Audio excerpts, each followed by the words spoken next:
Aleksandr Solzhenitsyn was born in 1918 in Kislovodsk in the Russian Soviet Republic, which at that time was not yet part of the USSR, which would be established in 1922, but a socialist republic had been established. So it was in a kind of transitional stage at that point. His father had been killed in a hunting accident shortly after his mother became pregnant. And though his family remained devout members of the Russian Orthodox Church, even amid the Soviet anti-religious campaign of the 1920s, Solzhenitsyn himself lost his faith in Christianity as a teenager and embraced Marxist-Leninism as an atheist. He graduated high school and went to university to study math and physics, and also, around that time, he decided to write a history of the Russian Revolution in the form of a novel. And one source said that he had read War and Peace when he was about 11 years old, and that inspired him on the topic of literature. And these bits from his earlier life show that he had a general interest in writing and in literature. He didn't only take it up as a way to criticize what he saw as an unjust government. But he graduated high school in 1936. When World War II starts, he ends up as a commander of a sound-ranging battery in the Red Army that saw major action at the front, and he was decorated for it. And sound ranging is a way of determining the location of an enemy artillery battery based on information from the sound that it makes. And Solzhenitsyn was awarded the Order of the Red Star on July 8th, 1944, for sound ranging 2 German artillery batteries and adjusting counter-battery fire onto them, destroying them. But also while he was at the front, he was writing in letters with a friend, not only making fun of Stalin, but they were criticizing Stalin and sometimes referring to him by funny names. I don't remember if the passage about it made the cut for what we're going to be looking at today, but there's a passage where Solzhenitsyn is talking to the other camp inmates and what they got arrested for, and they ask him, and he tells them, and everyone is amazed that he and his friend were so stupid. One guy said, "I don't know if there's 2 bigger jackasses anywhere in the world," or something like that. And Solzhenitsyn said, and he was right. But anyway, so on July 7th, 1945, so the war has ended, Solzhenitsyn is sentenced to 8 years in the Gulag and to internal exile thereafter under Article 58 of the Soviet Criminal Code, which prosecuted those suspected of counter-revolutionary activities. So sometimes he's talking about 58ers, he means people who are prosecuted under this article. And there's a gap that I don't quite understand, which is that in 1945 he was sentenced, but the next information I could find was that in 1950 he was at a camp in Kazakhstan, but I don't know where he was in between. I don't know if he was in waiting or if he was in some other camp or if he was being shuffled around the system for a while. But from 1950 to 1953, he worked at a hard labor camp in northeast Kazakhstan. He worked as a stonemason, laying bricks, and he also worked in the camp foundry.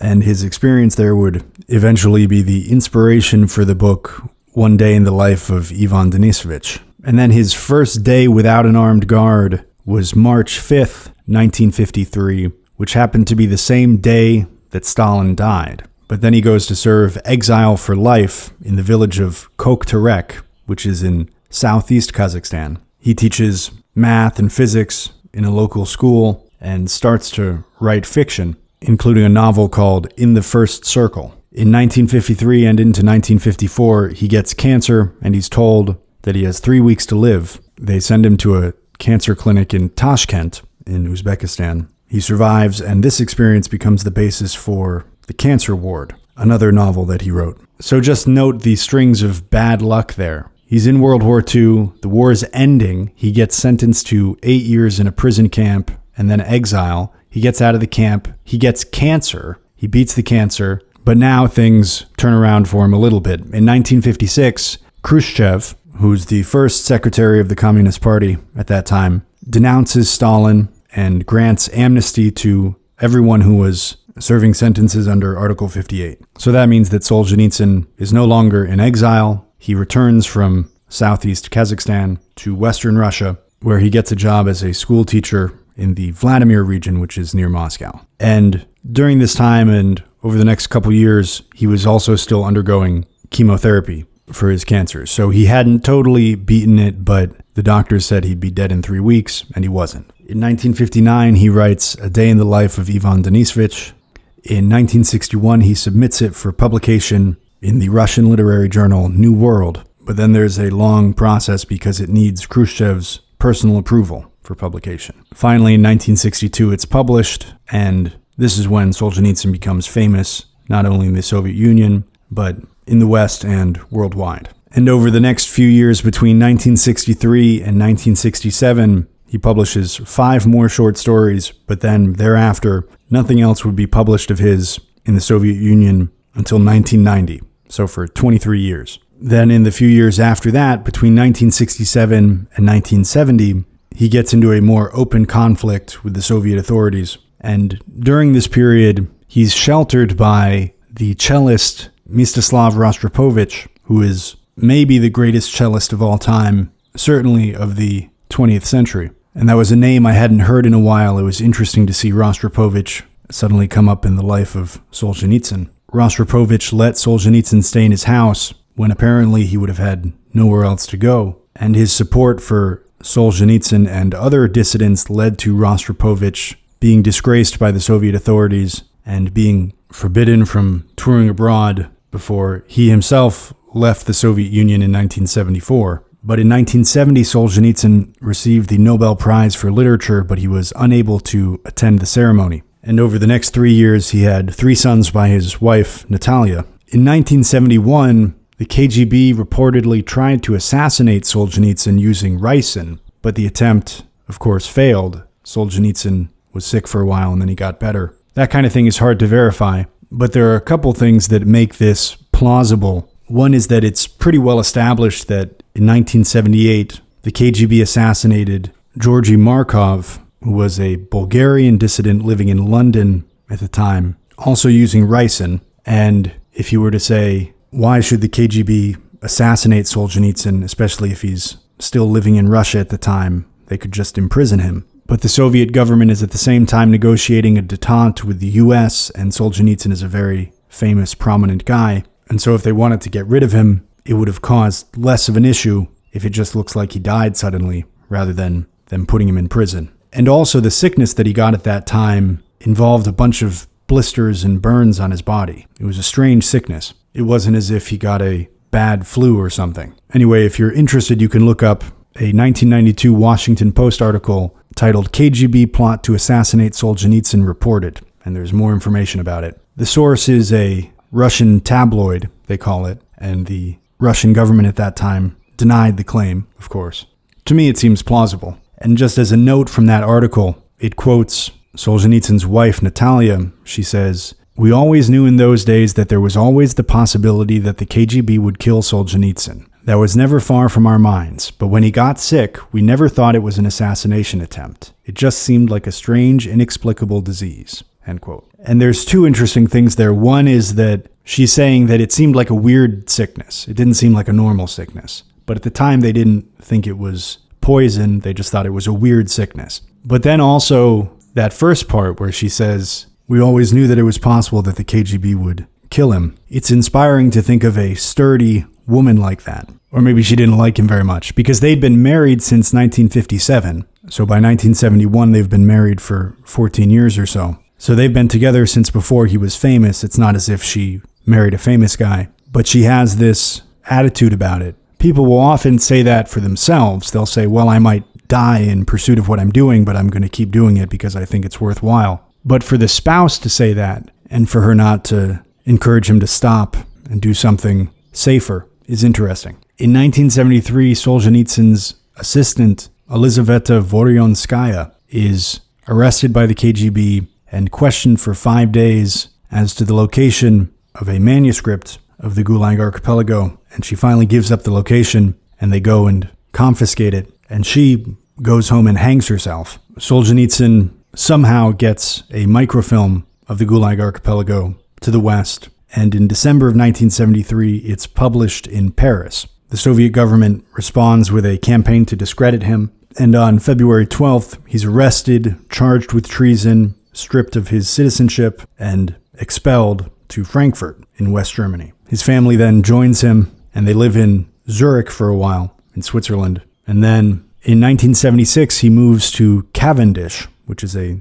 small town in Vermont, and he then lives there for almost 20 years. In 1978, Harvard gave him an honorary degree, and he spoke at the commencement. And in that speech, he said, among other things, quote, "A decline in courage may be the most striking feature that an outside observer notices in the West today. The Western world has lost its civic courage, both as a whole and separately, in each country, in each government, in each political party, and, of course, in the United Nations. Such a decline in courage is particularly noticeable among the ruling and intellectual elites, causing an impression of a loss of courage by the entire society. There remain many courageous individuals, but they have no determining influence on public life. Political and intellectual functionaries exhibit this depression, passivity, and perplexity in their actions and in their statements, and even more so in their self-serving rationales as to how realistic, reasonable, and intellectually and even morally justified it is to base state policies on weakness and cowardice.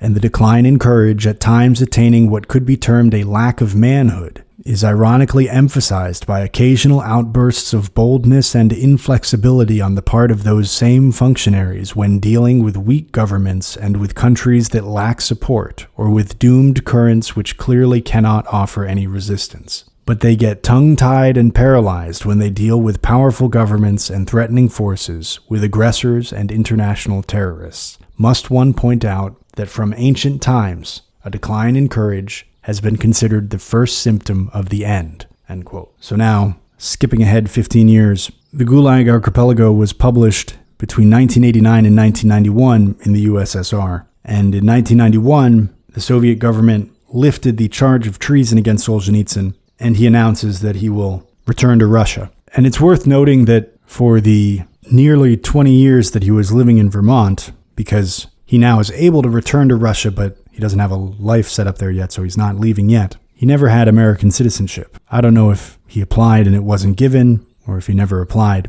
But so for those 17 years between when the Soviet government took away his citizenship and then when they gave it back, he was technically stateless, though he had a place to live. In 1993, the Soviet government gave him a 10-acre piece of land outside of Moscow, and he built a house there. And then in 1994, he moved back to Russia. He then continued to write about a number of things for the next 14 years until he died of a heart attack at the age of 89 in Moscow in 2008. So Solzhenitsyn was not only a dissident or a political critic who did a lot to expose the Soviet prison system.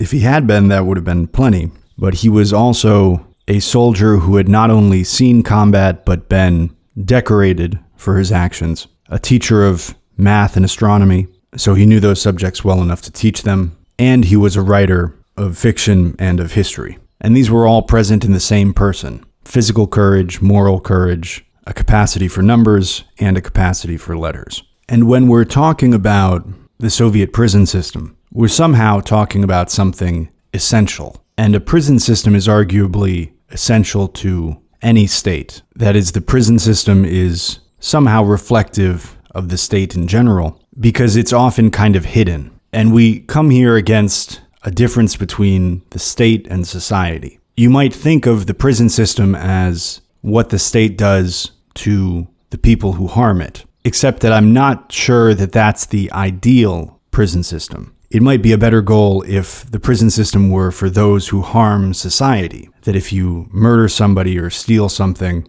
you have, as we talked about in looking at Cesare Beccaria, created some kind of debt with society. You've taken something that wasn't yours, and now you have to repay that debt. And that's probably where that phrase comes from, a debt to society. And even in a balanced society, people who seek to harm the state would be in prison also. Though harming the state is not the same thing as harming society, necessarily, though it can be indirectly. If you steal something from your neighbor, you've hurt him directly. If you subvert the state somehow, you haven't necessarily hurt your neighbor, at least not yet, but you've hurt the state. And in the long run, if the state is serving society in a just way, and your subversion disrupts it so that it eventually can't do that or it collapses, and then your neighbor is worse off because he no longer has a state that's helping to organize society, then your subversion against the state is harm to society. and that's the argument for imprisoning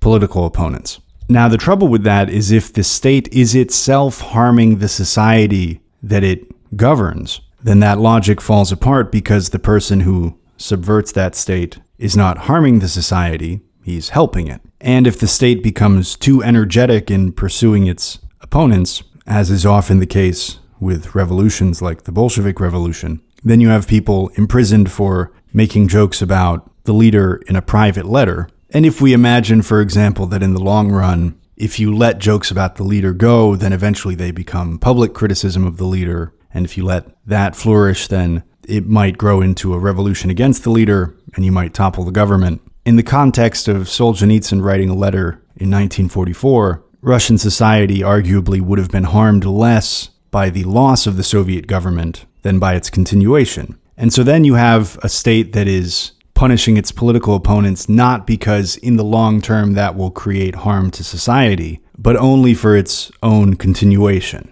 But so when we look at this book about the Soviet prison system, for some reason we feel that we're reading about something essential to that system because it's a part that is hidden and because it's how a system is dealing with its opponents. And another important thing to remember when you're looking at a document like this is that we're talking about something that is, one, very complex, and two, highly politicized. That there were lots of people who, when this book came out, had a political or social reason to take it completely as gospel, and there were other people who had a reason to take it as fake or exaggerated. Solzhenitsyn had personal experience with the system, which on the one hand is an advantage. He saw it firsthand. But on the other hand, it's a little bit of a disadvantage because it might mean that he had a bit of an axe to grind. He knew a lot of people who were also in the system. He lived in it for a long time. He was able to talk to them. He talked to them after he was out. But having now read Volume 1, something that is not hugely present is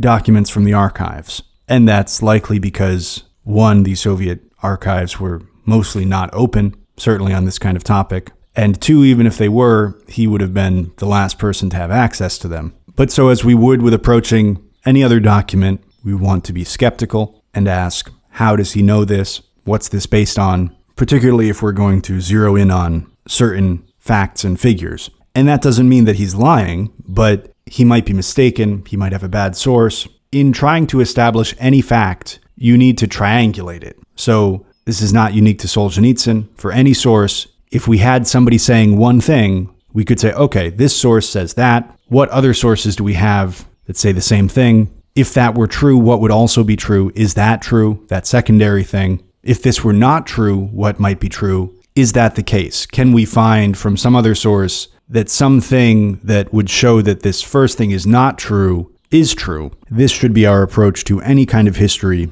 especially to highly politicized and complex history like what we're going to be dealing with here. Intellectual honesty has to be, in part, giving your ideological friend and foe the same level of scrutiny. You can't put down the magnifying glass because somebody is on your side, if only for the self-interested reason that that will eventually weaken your side. You might have someone on your side or some argument on your side that's weak, and you should get rid of it. You shouldn't use that argument or that person's account. But also, if you do that enough, you might actually be on the wrong side. You might lose track of what is true. And this is a hard impulse to overcome, this impulse to agree more readily with what conforms to your worldview, with what confirms your biases. But we have to always strengthen that muscle, that even when something comes along and it looks like it confirms everything that you want to be true, to look at that as closely, to pop the hood and check everything the same way that you would with a person or source or fact whose account or narrative goes against your worldview. And it's worth remembering that the subtitle of the book is An Experiment in Literary Investigation. I'm not sure exactly what Solzhenitsyn meant by that subtitle, but the subtitle is not an exhaustive and comprehensive documentary account. And that clearly is not Solzhenitsyn's goal here, and if it were, it would be a very different book. But so we can approach this book in two ways. One is that we can say, all of this is what Solzhenitsyn says. So then if we go on to read more about the Soviet Union, we can keep in mind that this or that coincides or conflicts with what Solzhenitsyn says. And then gradually, from more and more different sources, an increasingly clear and accurate picture begins to emerge. But also we have his impressions of living in this system, his own experience, the impressions of the other people who lived in it, the people who worked in it, how they acted, how they felt, what might have motivated them based on their circumstances. We can take this book of Solzhenitsyn not as gospel or as the final truth, but as what it was, which was the impressions of research of a guy who lived through this system. There are likely flaws in it, but there's a lot to take from it as well. But now we can get into some passages from Volume 1 of the Gulag Archipelago by Aleksandr Solzhenitsyn. He dedicates the book, quote, "to all those who did not live to tell it, and may they please forgive me for not having seen it all, nor remembered it all, for not having divined all of it," end quote. A lot of the beginning of the book is about the arrests, how they were done, who did them, where, how, the psychology of it. And at one point he's talking about how since the arrests were often almost random, people assume themselves to be innocent. They think there must be some mistake that will be cleared up shortly. And he writes, quote, "Universal innocence also gave rise to the universal failure to act. Maybe they won't take you. Maybe it will all blow over." Skipping ahead, "The majority sit quietly and dare to hope. Since you aren't guilty, then how can they arrest you? It's a mistake. They're already dragging you along by the collar and you still keep on exclaiming to yourself, 'It's a mistake. They'll set things straight and let me out.' Others are being arrested en masse, and that's a bothersome fact, but in those other cases there's always some dark area. Maybe he was guilty. But as for you, you are obviously innocent. You still believe that the organs are humanly logical institutions. They will set things straight and let you out. Why, then, should you run away? And how can you resist right then? After all, you'll only make your situation worse. You will only make it more difficult for them to sort out the mistake. And it isn't just that you don't put up any resistance. You even walk down the stairs on tiptoe, as you are ordered to do, so your neighbors won't hear. And how we burned in the camps later, thinking, what would things have been like if every security operative, when he went out at night to make an arrest, had been uncertain whether he would return alive and had to say goodbye to his family? Or if, during periods of mass arrests, as for example in Leningrad, when they arrested a quarter of the entire city, people had not simply sat there in their lairs, paling with terror at every bang of the downstairs door and at every step on the staircase,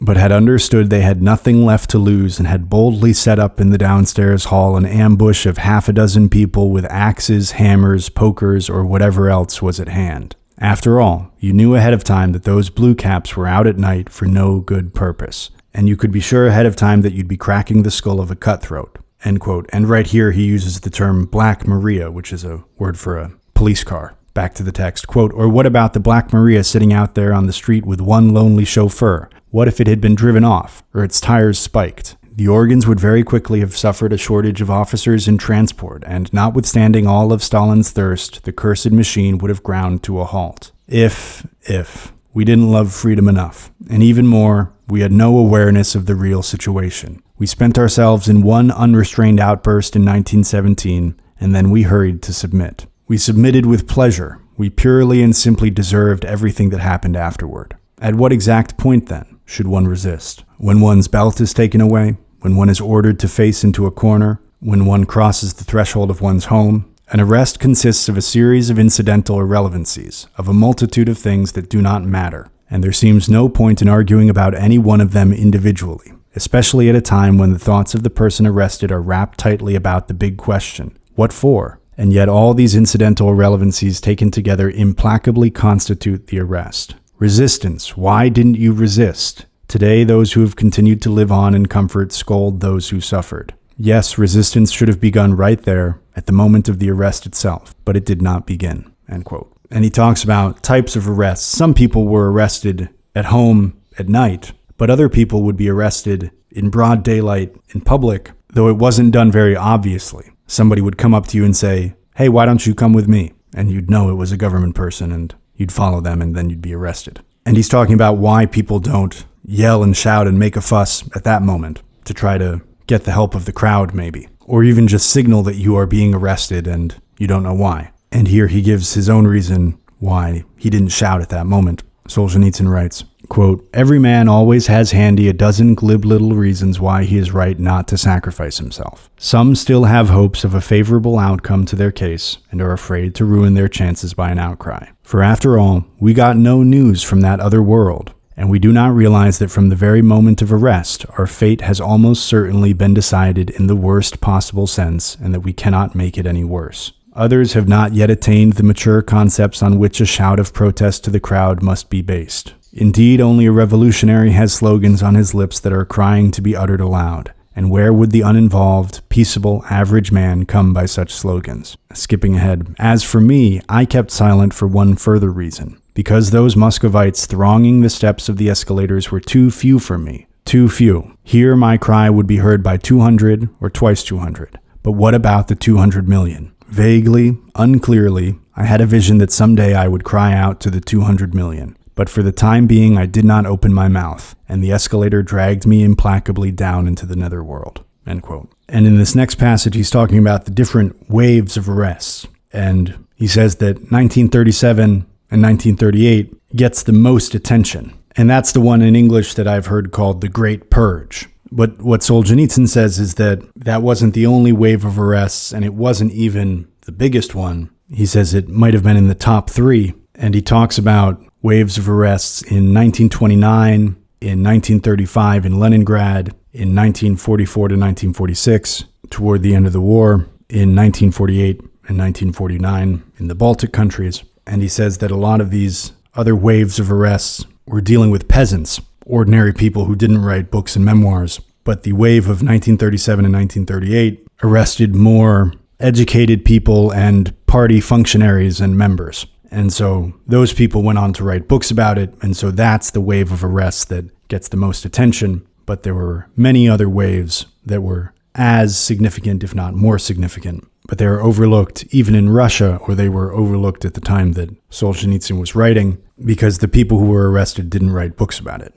And a metaphor that he uses throughout the book, alongside that of an archipelago, of a chain of islands and ports, is that of sewer pipes, that the prison was the sewers of the Soviet system. And he also talks about waves here and compares the various waves to different Russian rivers. And so then the result is that you have this image of Russian rivers going into the sewer pipes of the Soviet system. Solzhenitsyn writes, quote, "When people today decry the abuses of the cult, they keep getting hung up on those years which are stuck in our throats, 37 and 38. And memory begins to make it seem as though arrests were never made before or after, but only in those 2 years. Although I have no statistics at hand, I am not afraid of erring when I say that the wave of 1937 and 1938 was neither the only one, nor even the main one, but only one perhaps of the 3 biggest waves which strained the murky, stinking pipes of our prison sewers to bursting. Before it came, the wave of 1929 and 1930,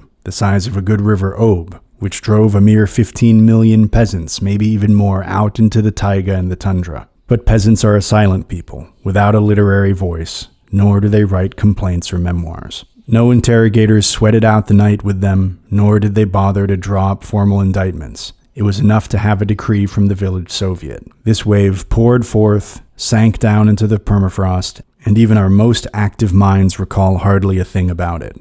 It is as if it had not even scarred the Russian conscience. And yet Stalin, and you and I as well, committed no crime more heinous than this. And after it there was the wave of 1944 to 1946, the size of a good Yenisei, when they dumped whole nations down the sewer pipes, not to mention millions and millions of others who, because of us, had been prisoners of war or carried off to Germany and subsequently repatriated. This was Stalin's method of cauterizing the wounds so that scar tissue would form more quickly, and thus the body politic as a whole would not have to rest up, catch its breath, regain its strength. But in this wave, too, the people were of the simpler kind, and they wrote no memoirs. But the wave of 1937 swept up and carried off to the archipelago people of position, people with a party past, yes, educated people, around whom were many who had been wounded and remained in the cities. And what a lot of them had pen in hand. And today they are all writing, speaking, remembering. 1937, a whole Volga of the people's grief.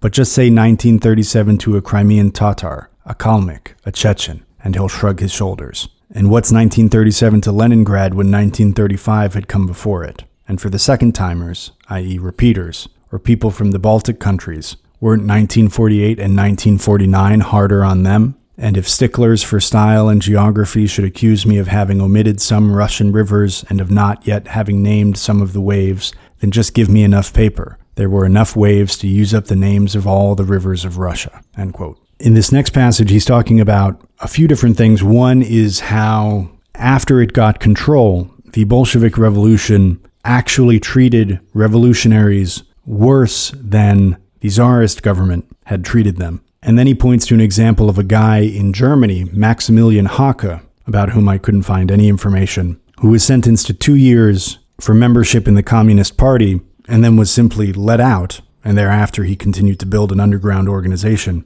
So he's comparing the Soviet system with other systems that are generally thought of as being worse than it. And he cites a Russian newspaper that's still in circulation today, Izvestia. Solzhenitsyn writes, quote, "And without any noise, without any outcry, the members of all the other parties slipped gradually out of sight, lost all connection with the places and people where they and their revolutionary activities were known. And thus imperceptibly and mercilessly was prepared the annihilation of those who had once raged against tyranny at student meetings and had clanked their czarist shackles in pride." And then in a footnote, V.G. Korolenko wrote to Gorky, June 29, 1921, "History will someday note that the Bolshevik Revolution used the same means to deal with true revolutionaries and socialists as did the Tsarist regime. In other words, purely police measures." Back to the main text. "In this game of the big solitaire, the majority of the old political prisoners, survivors of hard labor, were destroyed. For it was primarily the socialist revolutionaries and the anarchists, not the social democrats, who had received the harshest sentences from the Tsarist courts.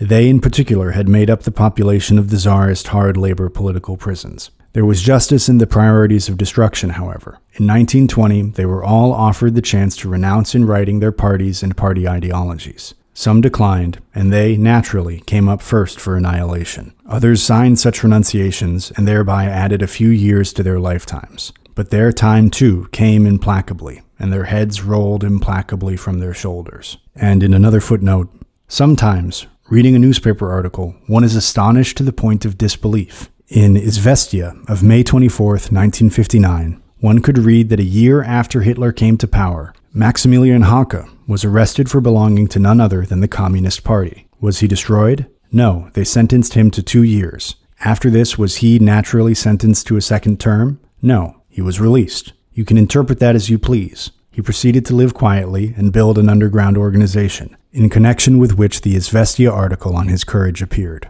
End quote. And in this next passage, he's talking about how after the revolution, the group of people who were arrested expanded. And he says, initially it was those people, but eventually it spread to the Trotskyites, who were party members. Trotsky was a major leader in the revolution, but by the late 20s he had been expelled from the party. And so then all the party members who supported him the most, they were then targeted for arrest. And he says, just as the Trotskyites had looked on while the members of other parties had been arrested, the more central core of the party, the Stalinist core, looked on as the Trotskyites were arrested. But then, of course, later even Stalinists would be arrested. So he's giving this picture of how it looks like the people to be arrested are just those ones over there, but the group of people subject to arrest keeps expanding, even to those who thought they were safe from it, or thought they were sufficiently loyal and safe, and even enthusiastically participated in the revolution. Solzhenitsyn writes,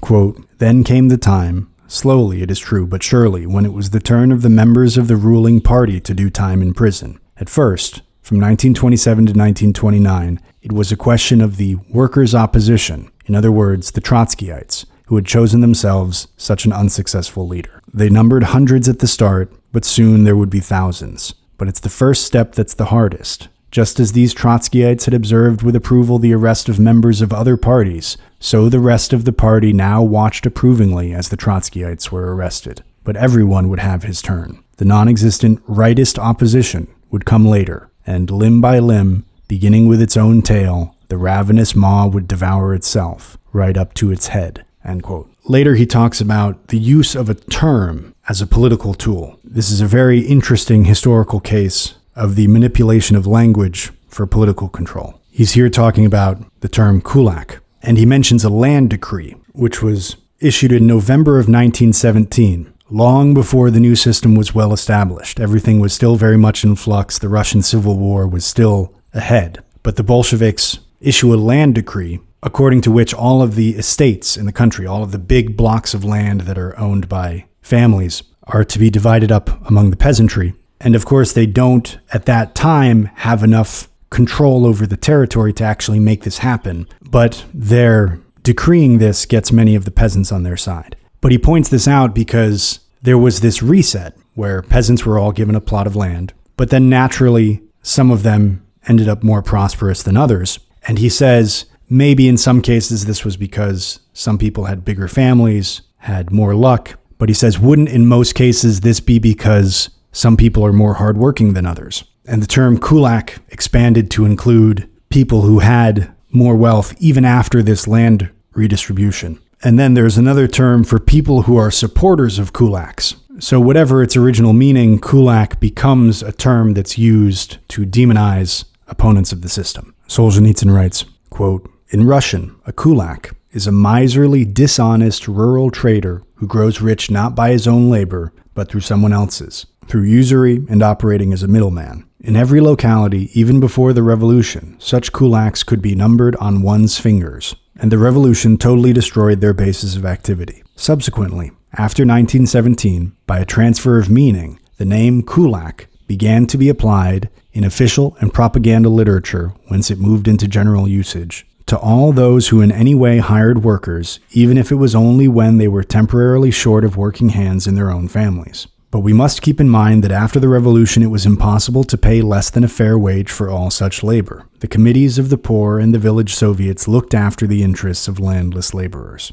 Just let somebody try to swindle a landless laborer. To this very day, in fact, the hiring of labor at a fair wage is permitted in the Soviet Union. The inflation of this scathing term kulak proceeded relentlessly, and by 1930, all strong peasants in general were being so called. All peasants strong in management, strong in work, or even strong merely in convictions. The term kulak was used to smash the strength of the peasantry. Let us remember, let us open our eyes. Only a dozen years had passed since the great decree on the land, that very decree without which the peasants would have refused to follow the Bolsheviks and without which the October Revolution would have failed. The land was allocated in accordance with the number of mouths per family equally. It had been only 9 years since the men of the peasantry had returned from the Red Army and rushed onto the land they had wrested for themselves. Then suddenly there were kulaks and there were poor peasants. How could that be? Sometimes it was the result of differences in initial stock and equipment. Sometimes it may have resulted from luck in the mixture of the family. But wasn't it most often a matter of hard work and persistence? And now these peasants, whose bread grain had fed Russia in 1928, were hastily uprooted by local good-for-nothings and city people sent in from outside. Like raging beasts, abandoning every concept of humanity, abandoning all humane principles which had evolved through the millennia, they began to round up the very best farmers and their families and to drive them, stripped of their possessions, naked into the northern wastes, into the tundra and the taiga. Such a mass movement could not help but develop subsequent ramifications. It became necessary to rid the villages also of those peasants who had merely manifested an aversion to joining the collective farms, or an absence of inclination for the collective life which they had never seen with their own eyes, about which they knew nothing, and which they suspected, we know now how well-founded their suspicions were, would mean a life of forced labor and famine under the leadership of loafers. Then it was also necessary to get rid of those peasants, some of them not at all prosperous, who, because of their daring, their physical strength, their determination, their outspokenness at meetings, and their love of justice, were favorites with their fellow villagers and by virtue of their independence were therefore dangerous to the leadership of the collective farm. Beyond this, in every village there were people who in one way or another had personally gotten in the way of the local activists. This was the perfect time to settle accounts with them of jealousy, envy, insult. A new word was needed for all these victims as a class, and it was born. By this time it had no social or economic content whatsoever, but it had a marvelous sound. Podkulachnik. In other words, I consider you an accomplice of the enemy. And that finishes you. The most tattered landless laborer in the countryside could quite easily be labeled a podkulachnik. And in a footnote, I remember very well that in our youth this term seemed quite logical. There is nothing in the least unclear about it, end quote. And we'd mentioned Article 58. He goes over that in some more detail, describing the various sections. And one of those that he talks about is Section 10. And in talking about it, he quotes a line of a Russian poet from that era named Vladimir Mayakovsky. Solzhenitsyn writes,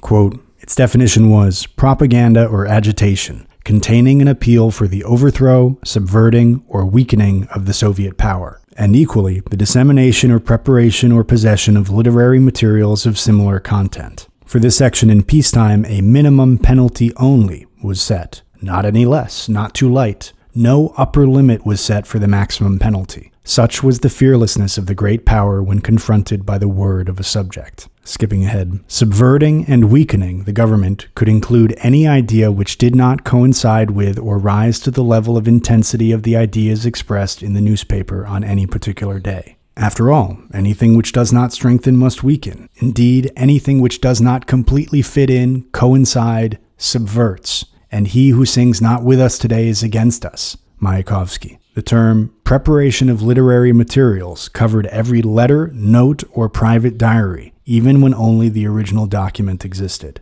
Thus, happily expanded what thought was there, whether merely in the mind, spoken aloud, or jotted down, which was not covered by Section 10. End quote. Giving an example of how the revolution abolished not only institutions but entire concepts, Solzhenitsyn writes, quote, should we wrap it all up and simply say that they arrested the innocent? But we omitted saying that the very concept of guilt had been repealed by the proletarian revolution, and at the beginning of the 30s was defined as rightist opportunism. So we can't even discuss these out-of-date concepts, guilt and innocence, end quote. In another passage, he talks about how pathetic and weak many of the Bolshevik leaders were in the late 30s when the system finally turned against them. He writes, quote, perhaps 1937 was needed in order to show how little their whole ideology was worth. That ideology of which they boasted so enthusiastically, turning Russia upside down, destroying its foundations, trampling everything it held sacred underfoot. That Russia where they themselves had never been threatened by such retribution. The victims of the Bolsheviks, from 1918 to 1946,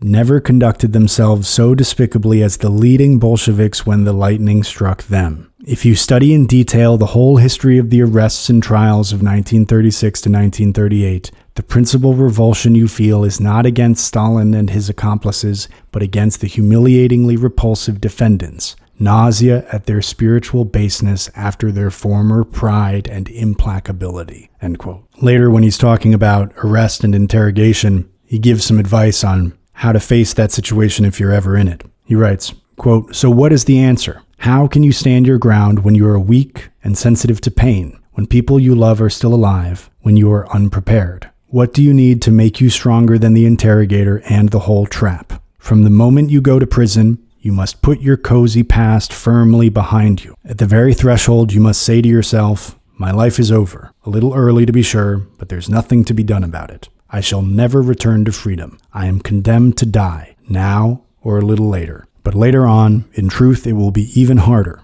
and so the sooner the better. I no longer have any property whatsoever. For me, those I love have died, and for them, I have died. From today on, my body is useless and alien to me. Only my spirit and my conscience remain precious and important to me. Confronted by such a prisoner, the interrogator will tremble. Only the man who has renounced everything can win that victory. End quote. He talks about his own interrogation, and at one point, he says that he had a war diary, a journal that he kept when he was at war, and the diary gets burned when he's at Lubyanka, the big prison in Moscow, which used to be the headquarters of the KGB, and now I imagine there's something else there besides the prison, but it's still a prison as well. And he describes how while he's in the prison, from the yard, they can see the chimney, and there's always smoke coming out of the chimney, and they think there's files being burned or other books or lots of different things. And he wonders how many different books or ideas were lost because they were burned like his diary was in that furnace in Lubyanka. And after all, that's not just something that happened to him, that's a tangible and certain loss. Solzhenitsyn later became a writer. He almost certainly would have published his war diary in some form, but it was burned. Solzhenitsyn writes, quote, in the 4th month, all the notebooks of my war diary were cast into the hellish maw of the Lubyanka furnace. where they burst into flame, the red pyre of one more novel which had perished in Russia, and flew out of the highest chimney in black butterflies of soot. We used to walk in the shadow of that chimney, our exercise yard a box-like concrete enclosure on the roof of the big Lubyanka, 6 floors up. The walls rose around us to approximately 3 times a man's height. With our own ears we could hear Moscow, automobile horns honking back and forth. But all we could see was that chimney, the guard posted in a 7th floor tower, and that segment of God's heaven whose unhappy fate it was to float over the Lubyanka. Oh, that soot! It kept falling on in that first post-war May. So much of it fell during each of our walks that we decided the Lubyanka must be burning countless years of files. My doomed diary was only one momentary plume of that soot. Oh, how many ideas and works had perished in that building. A whole lost culture. Oh, soot. Soot from the Lubyanka chimneys. And the most hurtful thing of all was that our descendants would consider our generation more stupid, less gifted, less vocal than in actual fact it was. End quote. He writes a lot about the Blue Caps, who are the secret police who arrest and interrogate people. I guess they must have been some branch of the NKVD, of the Interior Ministry. And he talks about how the Blue Caps are more interested in an interrogation in getting a confession than they are in getting at the truth of whatever they're supposedly investigating. And then he starts talking about why that is, the incentive structure around it, and then the resulting behavior toward a defiant prisoner as a result of that incentive structure. He writes, quote, "What prompted them all to slip into harness and pursue so zealously not truth, but totals of the processed and condemned? Because it was most comfortable for them not to be different from the others, and because these totals meant an easy life, supplementary pay, awards and decorations, promotions in rank, and the expansion and prosperity of the organs themselves. If they ran up high totals, they could loaf when they felt like it, or do poor work, or go out and enjoy themselves at night. And that is just what they did. Low totals led to their being kicked out, to the loss of their feed bag. For Stalin could never be convinced that in any district or city or military unit, he might suddenly cease to have enemies. That was why they felt no mercy, but instead an explosion of resentment and rage toward those maliciously stubborn prisoners who opposed being fitted into the totals, who would not capitulate to sleeplessness or the punishment cell or hunger. By refusing to confess, they menaced the interrogator's personal standing. It was as though they wanted to bring him down. In such circumstances, all measures were justified. If it's to be war, then war it will be. We'll ram the tube down your throat. Swallow that salt water." End quote. And later he talks about the deference that the Blue Caps get, that they have a very special high status above everybody else in the society because of the power they have. And he says, quote, "No one dares speak about you at meetings, and no one will ever dare write about you in the newspaper. Not only something bad, but anything good. They don't dare. Your name, like that of a jealously guarded deity, cannot even be mentioned. You are there. Everyone feels your presence, but it's as though you didn't exist." Skipping ahead, "No one dares check up on what you do, but no one is exempt from your checking up on him." End quote. And he's thinking about these guys and how they ended up that way. And he says, quote, "And just so we don't go around flaunting too proudly the white mantle of the just, let everyone ask himself, if my life had turned out differently, might I myself not have become just such an executioner? It is a dreadful question, if one really answers it honestly." End quote. And when he's in prison, he has time to think about how he acted when he was an officer. And he talks about thinking he was better than his subordinates and having somebody else carry his bag and pointing out that the potential for this kind of behavior is in everybody. But when he was a student, he was invited to join the NKVD schools. And he says, quote, "It would be hard to identify the exact source of that inner intuition, not founded on rational argument, which prompted our refusal," end quote, to enter the schools. And later, quote, "It was not our minds that resisted, but something inside our breasts. People can shout at you from all sides. You must. And your own head can be saying also, you must. But inside your breast, there is a sense of revulsion, repudiation. I don't want to. It makes me feel sick. Do what you want without me. I want no part of it." End quote. And later, summarizing this point, he writes, quote, "So let the reader who expects this book to be a political expose slam its covers shut right now. If only it were all so simple. If only there were evil people somewhere insidiously committing evil deeds, and it were necessary only to separate them from the rest of us and destroy them. But the line dividing good and evil cuts through the heart of every human being. And who is willing to destroy a piece of his own heart? During the life of any heart, this line keeps changing place. Sometimes it is squeezed one way by exuberant evil, and sometimes it shifts to allow enough space for good to flourish. One and the same human being is, at various ages, under various circumstances, a totally different human being. At times he is close to being a devil, at times to sainthood. But his name doesn't change, and to that name we ascribe the whole lot, good and evil. Socrates taught us, "Know thyself." Confronted by the pit into which we are about to toss those who have done us harm, we halt, stricken dumb. It is after all only because of the way things worked out that they were the executioners and we weren't. End quote. And one of the messages that you get from this book in general is the danger of it happening again in any country. I've never heard a convincing argument that there was anything about Russia that made it especially conducive to communism. In fact, there was a lot that was very similar going on in Germany at the same time. And who knows, maybe the only reason it didn't stick the way that it did in Russia is because Rosa Luxemburg and Paul Levy didn't have the presence of mind to issue a land decree. But a similar system was established in other parts of Europe, in China, in parts of South America. And there's no particular reason that it couldn't happen in Western Europe or North America either. It's just a matter of the wheels starting to turn in a certain way. And we can close out with a couple of short passages to that end. He writes at one point, quote, "You look at your neighbors, your comrades. Let's either resist or protest, but all your comrades, all your fellow Article 58s who have been plundered one by one even before you got there, sit there submissively, hunched over, and they stare right past you. And it's even worse when they look at you the way they always do look at you, as though no violence were going on at all. No plundering, as though it were a natural phenomenon, as though it were the grass growing and the rain falling. And the reason why, gentlemen, comrades, and brothers, is that the proper time was allowed to slip by. You ought to have got hold of yourselves and remembered who you were back when Struzinskin burned himself alive in his Vyatka cell, and even before that, when you were declared counter-revolutionaries." End quote. And then finally, quote, "The convicted prisoner had to learn that his worst guilt out in freedom had been his attempt somehow to get together or unite with others by any route but the party organizer, the trade union organizer, or the administration. In prison, this fear went so far as to become fear of all kinds of collective action. Two voices uttering the same complaint, or two prisoners signing a complaint on one piece of paper. Gun-shy now and for a good long time to come of any and every kind of collaboration or unification, the pseudo-politicals were not prepared to unite even against the thieves." End quote. And those were some of the passages I wanted to show you from Volume 1 of the Gulag Archipelago. If you enjoyed this podcast, I hope you will send it to a friend who you think will enjoy it as well. And go to my website, volrathpublishing.com. The link is in the description. And pick up some books for yourself, for your family, for your friends. I have them at a good price with free shipping. So do your part to support independent book publishing and go over there and get some books right now. Farewell until next time. Take care and happy reading.